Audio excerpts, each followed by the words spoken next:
Certa vez, o professor de biologia, trabalhando com seus alunos sobre a questão da preservação da natureza, inculcou um de seus estudantes. Chegando em casa, ele pegou o seu passarinho preso em uma gaiola, foi até a sua varanda, abriu a gaiola e o soltou. O passarinho pôs-se a voar e parou na primeira árvore cantando. De fato, era um agradecimento ao seu libertador. O aluno, olhando essa cena, claramente pensou: poderia ser livre como este passarinho. Todos nós temos o desejo pela liberdade. É certo que ser livre produz em nós o prazer pela vida.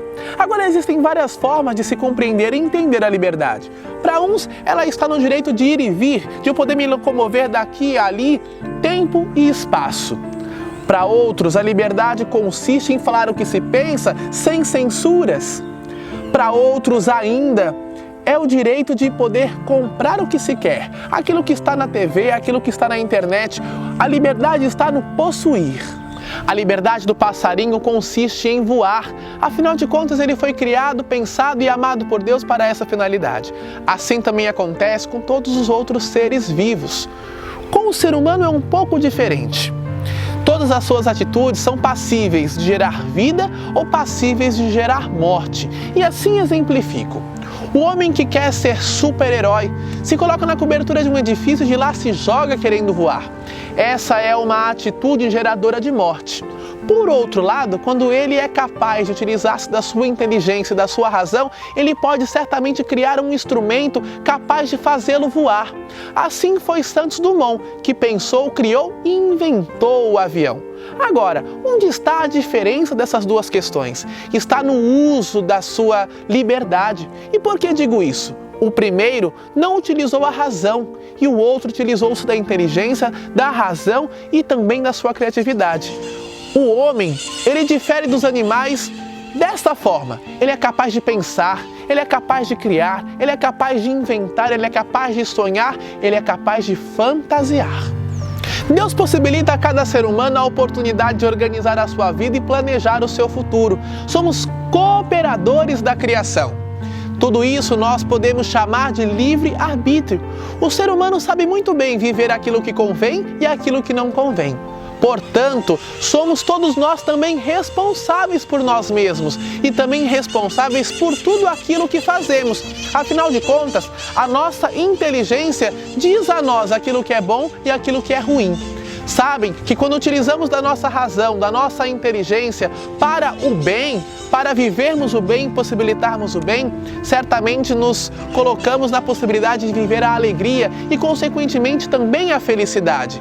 A razão é utilizada pelo ser humano para equilibrar, para administrar também a liberdade. Deus nos fez seres humanos livres, inclusive para amá-lo ou rejeitá-lo.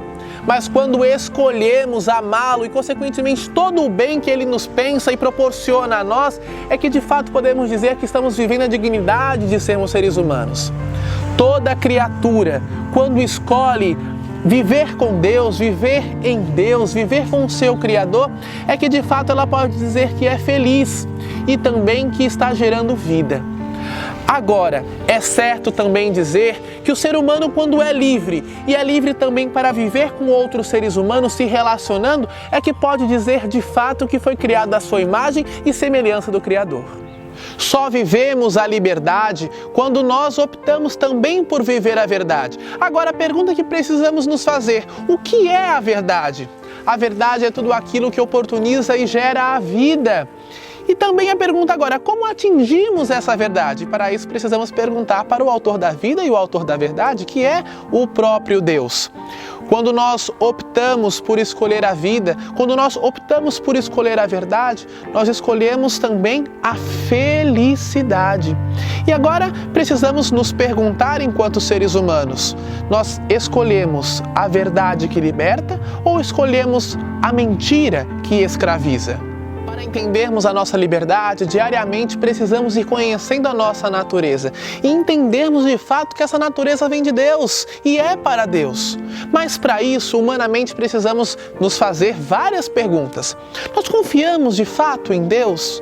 Nós confiamos de fato na vontade de Deus para a nossa vida e entendemos que ela é a melhor opção, que Deus nos reserva o melhor, que Deus nos reserva o melhor vinho? Não podemos confundir liberdade com libertinagem. E cada vez que nós vamos escolhendo o mal e por vezes por ignorância também, estamos cedendo. Estamos cedendo a tantas outras coisas que não nos levam à verdade e, consequentemente, não nos levam à liberdade. Por quê? Nos diferencia, nos difere, nos separa da dignidade de Deus e, consequentemente, da dignidade humana. O limite da liberdade está justamente na dignidade humana, quando somos capazes de gerar vida em abundância a nós e aos outros. Quando nós não nos escravizamos através da mentira, através do vício.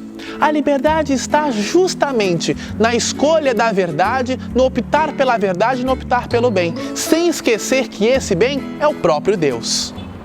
Falar de liberdade para mim é falar da minha capacidade e da minha possibilidade de fazer escolhas.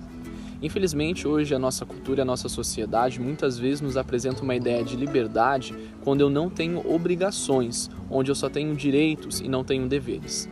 Eu entendo que não. A liberdade ela também carrega junto com si obrigações, também carrega junto com si os deveres, porque nós não somos sozinhos nesse mundo. A minha possibilidade de escolha afeta a possibilidade de escolha dos outros. Infelizmente, muitos homens, muitas mulheres não têm a possibilidade de fazer escolhas por N motivos, seja por uma não garantia de direito, seja por uma não dignidade daquilo que ela é, daquilo que ela vive, ou até mesmo pelo fato de não lhe ser garantido também a possibilidade de desenvolver a capacidade de escolha. Todos nós somos seres racionais, mas infelizmente nem todos conseguem ter o entendimento de que pode fazer escolhas. Se sente às vezes subordinado a uma outra pessoa, a alguma instituição, a alguma ideologia que a impede verdadeiramente de ser livre. Liberdade total, talvez ela não exista, mas dentro de uma concepção de libertinagem, daquilo que eu não tenho obrigações ou deveres, mas sim, todos nós podemos ser livres com os nossos direitos e com os nossos deveres, tendo consciência daquilo que nós... Quero começar falando o que não é liberdade. Não é liberdade querermos fazer aquilo que dá em nossa cabeça. Como diz o ditado popular, aquilo que dá na telha. Isso não é liberdade. Liberdade é buscar fazer aquilo que nos leva a Deus, que no caso é o bem, o sumo bem. Isso não é algo fácil, porque fazer o bem exige muito de nós mesmos, exige uma posição, exige uma decisão. Logo, o mal, ele nos escraviza, ele nos torna perigosos, ele nos conduz ao vício. Então a liberdade é aquilo que nos conduz ao sumo bem, que é Deus. É exigente? É exigente. Mas, como diz Dom Bosco, nada melhor do que podermos deitar, colocar as nossas cabeças no travesseiro com a consciência tranquila. Isso é liberdade. É você fazer o bem, ter a consciência tranquila e saber que o bem, ele não te escraviza, ele não impede você, diferente do mal. Mas o bem vai exigir um posicionamento e uma decisão.